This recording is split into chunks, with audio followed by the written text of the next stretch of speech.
Hello, all you Conan Exile fans out there. It's Granny Gamester back with another beginner's guide to Conan Exiles. Now I'm playing on the PlayStation 4 single player.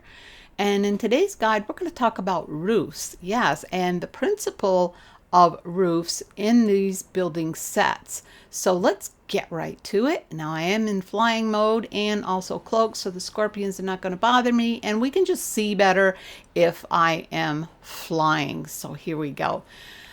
First of all, your foundations, whether you have even or odd numbers, is going to affect how your roofs go together. So right here I have an even number of foundations, and as you can see, my peaks, my sloped roof pieces are going to meet exactly at the peak. And it doesn't matter how far out you build, either way, you can have 20 foundation pieces. But when you go to do a peak, it will automatically meet because you have even numbers of foundation pieces. Now, when you do odd numbers, which I've done in this case, we have 3 here, and you put your sloping pieces in here, you are going to have a gap right here. And I'll pop this out to show you. This is what's going to happen because you have an odd number of foundations on the bottom. So to compensate for this, what they've done is given you a cap piece like this. Yeah, so now that completes the peak in your roof. So now you are able to build with either an odd number of foundations or an even number of foundations, and the roof pieces work. So this is called a rooftop, and this is, of course, called your tiled sloped roof piece. Yeah, so that's the basic principle to think about when you're building your build, whether you're going to have even or odd number of foundations. So of course, as I've stated before in my other guides, I like to have odd numbers of foundations. So in this build, you can see what I've done here. I've done a combination of odd and even foundation pieces. So across the front here, you can see I've got 9 foundations this way.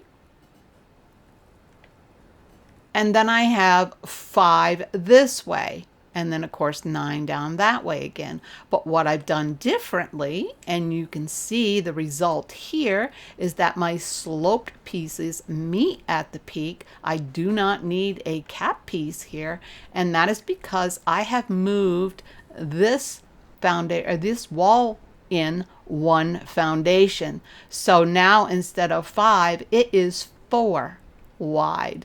And you can tell it's 4 wide because I have 2 sloping pieces here, and I have 2 on the other side.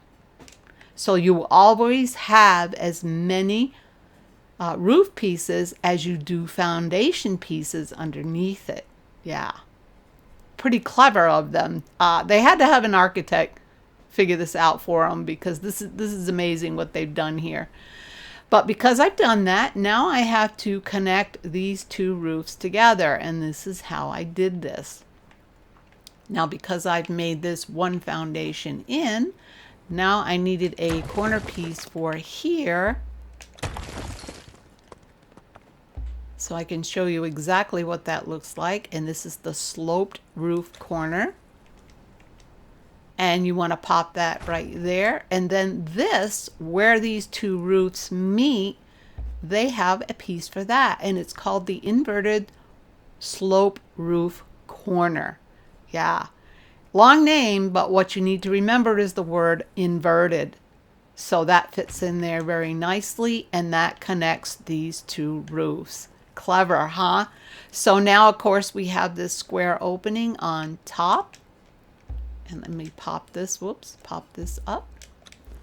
And you can see I have this square hole, but again, they have that covered.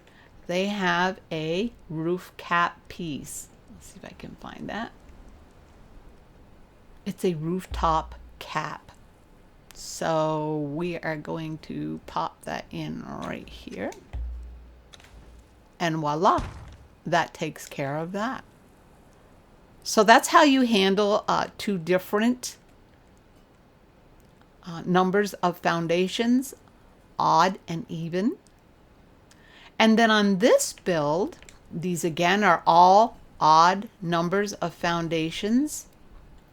I have 5 this way, and I have 9 this way completely. But again, I have made this other little room here. So that makes the peak of the roof meet in like a cross. And they have even solved that issue with some pieces. So let me show you how that works. Because these roof pieces all came together, they converged at this point in the roof. You can see I have a gap there once these pieces disappear.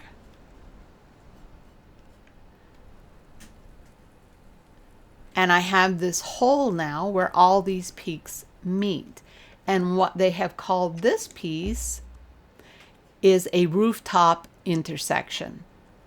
And this intersection connects 4 peaks. Pretty clever, huh? Yeah, that's pretty awesome.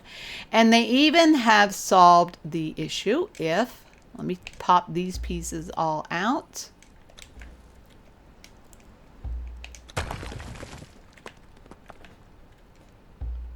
If I wanted the sloped roof to go all the way to the top here, say I didn't have this back section here. I decided this along this whole back wall was going to be even.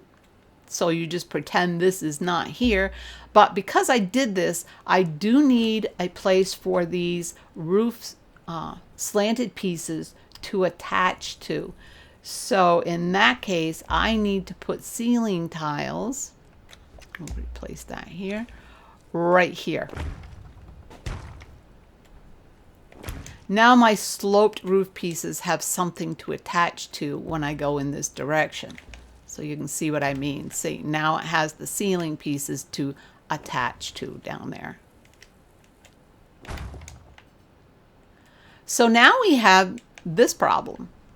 Now we have just a connected piece here, but we have this peak we need to connect to. Well, they thought of that also. And that's going to require this rooftop junction.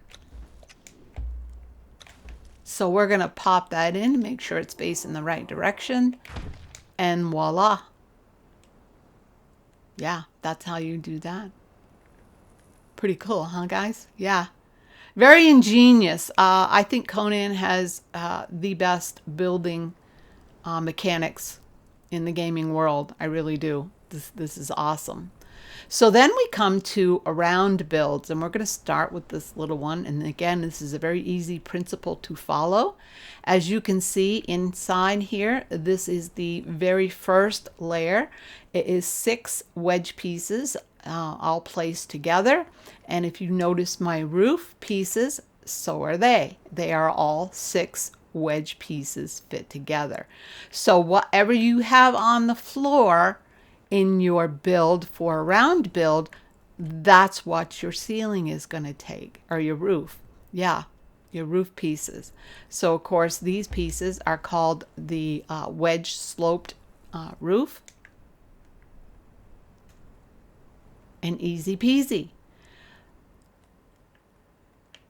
And as you go up or add layers to your foundation in a round build, so will the number of roof pieces you're going to need. So in this case, I can tell right away I have 1, 2 pieces of roof layers here. So that means I have the very same inside on the foundation pieces. I have the first layer, and then I have the second, and then I did the square, square, and then wedge piece, square, wedge piece, square. And if you notice, my roof is exactly the same. This triangle piece or wedge piece matches the foundation piece, and then I have a square, and then another wedge and a square.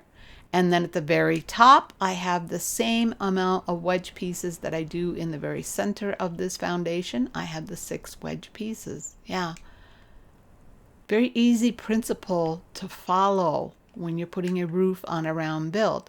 Now, when you get to even a bigger build, now we can see with this just by counting how many sections of roof pieces that I have here. I have 1, 2, 3. So that means I have 3 layers of foundation with this build. So let's go on inside and take a look. And sure enough, we do. There's our first layer, our second, and our third. But of course, as you can see, I needed support pillars here because I lost stability when I got up to the third layer of roof pieces. So as you can see in here, I started with 3 wedge pieces, then a square, and then the center wedge pieces. So here I have my 3 wedge pieces, then I have my square piece, and then I have my center wedge pieces. And this is how circular foundations, or roofs, I mean, and foundations work together. Now this is actually 2 different pieces. You cannot take this piece, which is the wedge sloped roof, and turn it upside down to create this piece. This is a different piece altogether. This is an inverted wedge sloped piece. So let's pick that up. And as you can see, if I try to put in, this is the inverted. I think I have it in here. Yeah. If I try to put this in here, it's going to go everywhere but where I want it to go. And that's because it does not work. You need to have the inverted, which is right here. So we're going to replace this with that. And voila, it fits right in there. Yeah. So that's how you build a roof for your circular builds. Yeah. Easy peasy. That's the principle of roofs and foundations. They all coincide with each other. Yeah. Yeah. So, all right, guys, if you liked, please give me that big old like. And if it helped you out, yeah, please come back for more guides. I do them weekly. And yeah, again, if you like, give me the big old like. And yeah, stay tuned for the next guide. Until next time, guys. GG out.